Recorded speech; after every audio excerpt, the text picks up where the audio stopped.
Muito boa noite, é com muita alegria que nós começamos mais um programa Direção Espiritual. Lembrando que essa mão de Deus na nossa vida, ela é sempre manifestada através de situações muito concretas. É claro, nós acreditamos na ação sobrenatural de Deus. Ele está agindo de maneira sobrenatural em nós o tempo todo. Eu sempre compreendo esse agir de Deus em nós como se Ele tecesse bastidores que nós desconhecemos. É como se a delicadeza do seu amor construísse para nós um chão onde nós colocamos os nossos pés sem saber que estamos colocando. A ação de Deus engloba tudo o que somos. Não há nada que possa ficar fora desse seu amor, dessa sua misericórdia. E essa ação misteriosa, sobrenatural, pertence à dimensão da fé. Eu creio nessa ação miraculosa de Deus. Tanto é que eu não fico pedindo a Ele que faça milagres na minha vida. Não tenho o hábito de pedir a Ele milagres. Porque eu tenho consciência que viver bem a minha vida é de alguma maneira corresponder a esse milagre que nunca termina na minha história. É claro que de vez em quando nós temos situações urgentes em que a gente corre e fala, oh meu Deus, tenha misericórdia desse, tenha misericórdia daquele, tenha misericórdia de mim, né? Tantas situações nós pedimos, você pede. A sua fé lhe permite pedir. Por que você pede a Deus? Por que você conta para Ele? A oração não é outra coisa, senão você contar a Deus em segredo, né? Ou em particular. Eu gosto de dizer isso. Rezar é a gente ser recebido em audiência particular por Ele. Toda vez que eu me coloco em oração, eu estou sendo recebido em audiência particular. É a oportunidade que eu tenho de dizer a Deus os meus segredos, os meus medos, os meus desejos. Aquilo que talvez eu não tenha coragem de dizer ao outro, a Ele eu digo. Por isso a oração, é claro, você tem aquele momento oficial, nós vamos à missa, você vai ao culto, você vai ter um curso bíblico, você vai ter a proclamação da palavra e ali vocês vão ter um grupo de oração. São momentos oficiais onde rezamos. Mas a oração do dia a dia é interessante demais você começar a perceber que você pode fazer a sua vida, toda ela, ser oração. Então está dentro do carro, seu pensamento se eleva, e você começa a tratar com Ele as suas questões, você começa a dividir com Ele as suas ansiedades. E por isso que eu sempre digo que a gente tem que sensibilizar a nossa alma, sabe? Como se você espetasse uma agulhinha para poder sentir a dor, né? Você sensibiliza a sua alma para que você tenha cada vez mais. Você estimula através de leitura de uma música. Hoje mesmo, vindo para cá, vim ouvindo uma mesma música, de lá até aqui. Parece meio neurose, né? Mas é que Deus me falou tanto daquela música, me falou tanto através daquela música. Eu não pensei, estava sozinho, não pensei duas vezes, vou ouvir. E aquela música entrando no meu coração, eu sensibilizo ali a minha alma para que a minha viagem seja uma oração. Então o tempo que eu levo de Taubaté até aqui, 1 hora de viagem, é uma oportunidade que eu tenho de rezar, de estabelecer com Ele uma comunhão e sentir que a sua mão me sustenta, que a sua mão me protege, que a sua mão me orienta. Mas aí há uma ação natural de Deus na nossa vida. Num amigo que me abraça, Deus me ama e me defende. Esse é um verso de um samba, o disco já está pronto, mas será lançado só no ano que vem. O disco se chama Deus, meu esconderijo do verso. Sabe quem cantou esse samba comigo? Zeca Pagodinho. Você pode até estranhar. O Zeca cantando o disco do Padre. Eu resolvi convidar o Zeca depois daquela enchente que teve lá em Xerém. Não sei se você se lembra. Xerém é o bairro onde o Zeca nasceu, onde ele tem os amigos dele até lá hoje. Até hoje lá. E eu achei muito interessante porque eu já conhecia desse lado solidário dele. Eu já sabia que todo mundo que se aproxima do Zeca é imediatamente contagiado pela sua capacidade de ser bom, de ser amigo, de ser simples. É um artista muito conhecido no Brasil, mas os bastidores dele são muito bonitos de serem vistos. O amor que ele tem à família, aos amigos dele. Então, quando eu fiz aquele samba, tinha essa frase: No amigo que me abraça, Deus me ama e me defende. Ilumina o meu caminho com a lanterna de um menino. Traz sentido à minha vida.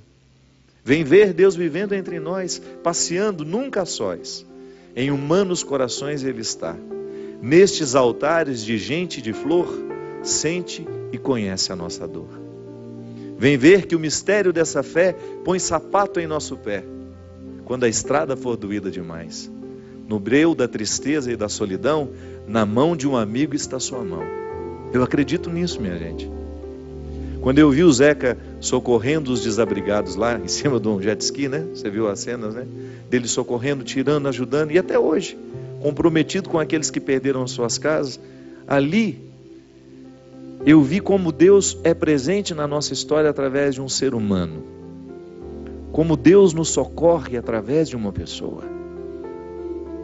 Você sabe disso. Você sabe muito bem que no momento da sua solidão, Deus lhe visita como? Na presença de um amigo. Às vezes nem é tão íntimo, mas Ele percebeu a sua solidão, percebeu a sua tristeza e fez questão de estar presente na sua vida. É assim que Deus nos salva, minha gente. Na sua dimensão natural. Eu não estou falando da dimensão sobrenatural, viu? A dimensão natural de Deus não esgota a sua dimensão sobrenatural. Isso é, não anula a ação sobrenatural. Não estou falando disso. Mas são complementares. Deus cuida de mim quando um amigo cuida de mim. Deus me alimenta quando alguém prepara um alimento para eu comer. Deus me ama quando alguém me ama. É assim que nós vivemos essa dimensão natural do amor. Então essa mão de Deus nos segura, nos sustenta quando nós temos um amigo de verdade do nosso lado. Quando nós estamos vivendo um momento de fragilidade, de doença, a coisa mais bonita é ver os amigos que estão do lado. A minha querida Cleo, passando por um momento difícil, ontem estando com ela lá, momento de sofrimento físico. E ela me dizia isso ontem. A minha casa está sempre cheia de gente, padre. Porque os meus amigos estão preocupados comigo. Minha gente, isso é bonito demais. Quando você percebe que você construiu vínculos religiosos. Que a verdadeira amizade não é outra coisa senão um vínculo religioso. Na origem do termo, religião é aquilo que religa, é aquilo que amarra as pontas. Um rito só é religioso se ele me conecta a Deus e aos meus irmãos. Se ele me amarra nas minhas dimensões interiores, que muitas vezes o meu pecado quebra. O meu pecado me quebra. E o meu rito religioso de pedir perdão me amarra de novo.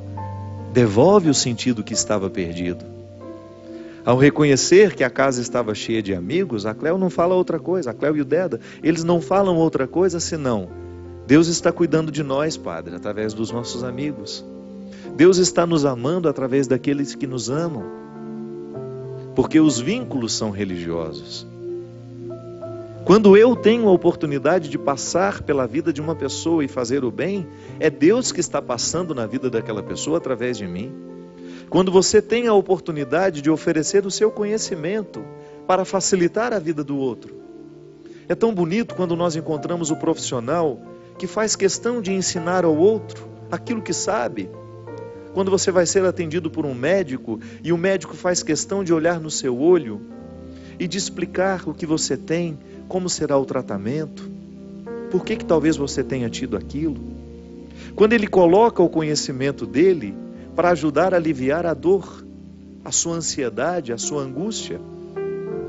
Tão bom quando você está passando por um momento delicado da sua vida, você precisa de um advogado, e aquele advogado não lhe olha apenas como um cliente que pode dar dinheiro a ele, mas ele olha para você com a oportunidade de retirar um pouco das ansiedades do seu coração, de garantir que ele estará lhe defendendo, que ele fará de tudo para dar certo.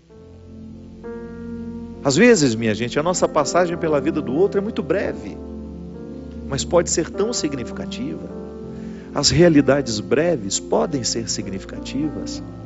Isso é uma questão de empenho, sabe? Quando você deposita o todo da sua alma naquele mínimo que você faz. Quando o seu encontro acontece de verdade. De repente você é atendente de uma loja. Você tem a oportunidade de atender aquele que entrou, de fazer o bem a ele com o seu jeito de ser. Às vezes, é só o que eu posso fazer pelo mundo. É tratando bem os que se aproximam de mim. É oferecendo, o tudo que sou, naquele mínimo que me é pedido. Dentro de casa, é impressionante como nós negligenciamos essa oportunidade de ser assim um para o outro. Hoje mesmo eu falava lá em casa. Estava conversando com a Teca e eu falei: Teca, a dimensão cristã, o nosso cristianismo precisa o tempo todo ser para nós um referencial de como, o crivo, como é que eu trato as pessoas? Eu não posso abrir mão de fazer essa pergunta o tempo todo, porque eu sou cristão, minha gente. Ninguém me obrigou a ser, eu quis ser. Porque se eu quisesse abrir mão disso, eu teria já no meio do caminho: olha, não quero ter esse compromisso cristão. Agora, se eu sou cristão, eu tenho sim que ter um cuidado muito grande da maneira como eu trato os outros, a maneira como eu sou daquele que pede a minha presença naquele momento. É para isso que eu fiquei padre, para isso que eu fiz voto de castidade, é para ter a oportunidade de ser de quem se aproxima de mim. Eu passo pela vida das pessoas através do meu ministério, estou passando na sua vida agora através desse programa, em parceria com o Christian, em parceria com essa equipe técnica que me assiste, com o meu diretor, com aquele que está lá, que nós nem sabemos que trabalha na parte técnica, que está controlando alguma coisa para que essa imagem chegue na sua casa. Nós somos uma corrente neste momento, um nó de gente, só para que essa palavra possa fazer bem ao seu coração, para que você também viva o mesmo empenho que eu tenho buscado viver. Eu não sou perfeito, eu tenho muitos defeitos, mas eu não tenho aberto mão dessa oportunidade, sabe? Não quero abrir mão disso. Eu não quero abrir mão da minha oportunidade de fazer o bem a quem passa por mim. É tão rápido tudo, é tudo tão breve, mas nessa brevidade eu quero colocar o todo da minha alma. Fazer esse programa como se eu não tivesse a oportunidade de fazer um próximo. Cantar essa música como se eu não tivesse a oportunidade de cantá-la mais uma vez. Encontrar-me com as pessoas como se eu não tivesse mais a oportunidade de encontrá-las. E cuidar para que meu cristianismo seja coerente. Nesse tempo onde tantas agressões gratuitas, as redes sociais, onde as pessoas estão tão emburrecidas por causa dos seus posicionamentos políticos, por causa das suas opiniões, a gente agride o outro com tanta facilidade, a gente deprecia o outro com tanta facilidade. Nós, porque somos cristãos, não devemos engrossar esse time, não. Já tem gente demais falando mal, já tem gente demais, colocando os ódios para fora. É impressionante como nós queremos combater a crueldade com crueldades ainda piores. Como aquela menina que foi identificada pela câmera de uma TV, de uma transmissão ao vivo, chamando o jogador de macaco. A gente acompanhou aquela história. Tudo bem, é horrível o que ela fez. Mas eu posso lhe dizer que tem sido ainda mais horrível o que estão fazendo com ela. Sabe por quê? Porque na tentativa de consertar a crueldade, nós somos ainda mais cruéis. Aí a gente descobre que nós estamos no oposto do que Jesus nos ensina. Você não pode tentar curar uma crueldade com outra crueldade. Aí eles vão lá, se você pega na página da menina, na rede social da menina, as agressões que fazem a ela são tão cruéis quanto aquela que ela fez. Aí fica essa moeda pesada, Uma moeda pesada para combater uma moeda pesada. E o mundo vai ficando cada vez mais doente. E nós vamos entrando nesse jogo doente. Nós temos todo o direito de repudiar o que aquela menina fez. Ela se sente melhor por ser branca? Não tem sentido. Nós não podemos classificar as pessoas por serem claras ou por serem escuras. O que faz a diferença, ou então porque ela é homossexual, porque é heterossexual. A gente está vendo essa semana uma discussão lá no coração do Vaticano, para nós redefinirmos a maneira como tratamos as pessoas. Precisa muitas vezes de sínodos para nos ensinar o que o Evangelho já nos ensinou há muito tempo. O amor ao outro, ainda que a gente não concorde com nada do que ele faz. Mas então, a minha postura será evangélica à medida em que eu me dispor a ser essa mão de Deus na vida do outro. Tá bom, todo mundo está te desprezando, eu estou aqui para lhe oferecer o meu apoio. Aí você vai na contramão da história. Todo mundo está te achincalhando, eu também discordo daquilo que você gritou, mas não serei eu, um outro, a colocar ainda mais fardo sobre você do que a própria culpa de estar, que você está sentindo de ter feito o que fez. Às vezes nós somos cruéis assim dentro da nossa casa. Nós queremos combater uma crueldade com uma outra crueldade ainda maior. E justificados. Nós nos justificamos porque somos cruéis. E perdemos a oportunidade de sermos essa mão de Deus na vida do outro. Tanta gente sofrendo hoje, minha gente. Tanta gente nas UTIs, tanta gente nos hospitais, abandonados, sozinhas, tanta gente na prisão. E um mundo cada vez mais cruel. Porque falta essa consciência do que nós podemos. Às vezes eu fico pensando que nós não temos a ideia do que nós podemos como pessoas. Um ser humano não tem ideia do que pode fazer pelo outro.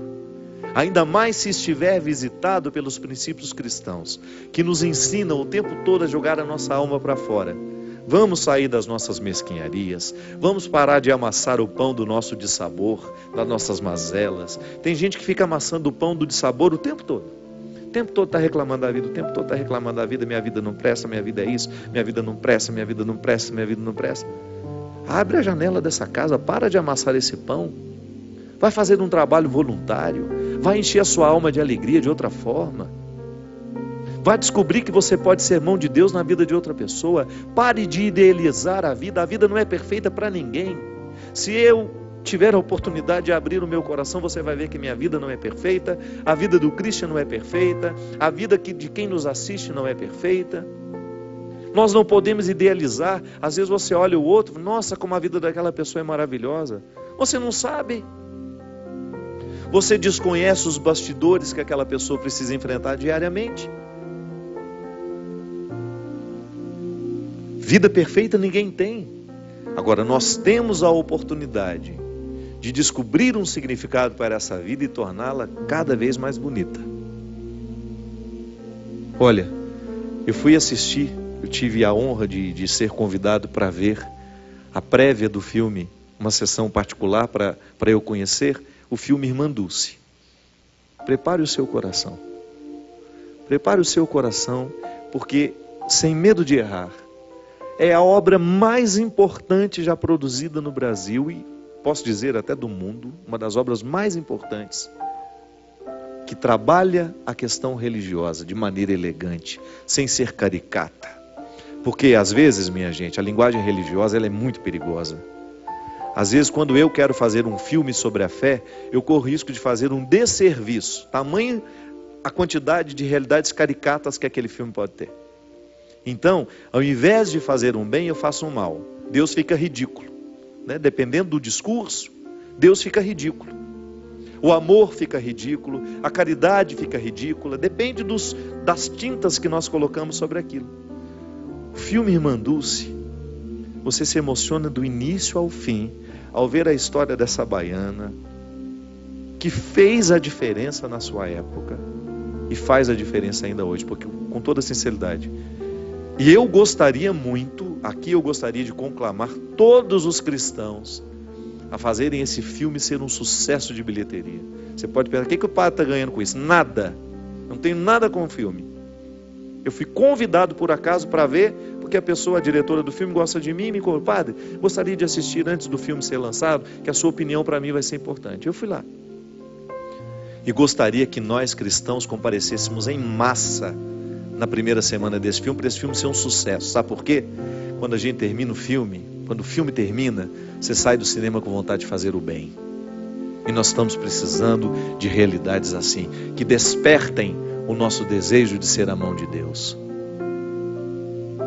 Porque cada vez mais, o mundo, cruel como tem sido, tem nos despertado para a gente firmar ainda mais os nossos pés na crueldade para torná-lo pior do que ele já é. E quando a gente vê um filme como esse, baseado num fato real, numa vida real, numa mulher real que viveu entre nós, que foi santa ao seu modo, com a sua ousadia, desafiando as estruturas do seu tempo, aquela mulher baixinha, uma verdadeira revolução. Eu tinha algumas informações sobre Irmã Dulce, mas ao assistir ao filme, eu fiquei tão impactado, que eu lamentei não ter convivido com ela. Ela foi mão de Deus. Ela não abriu mão em nenhum momento de ser mão de Deus. E a gente pode fazer o mesmo. Torne a sua vida brilhante, viu? Torne a sua vida brilhante na oportunidade que você tem de ser mão de Deus em quem passar por você. Nós vamos para um rápido intervalo e a gente volta já já com o programa Direção Espiritual.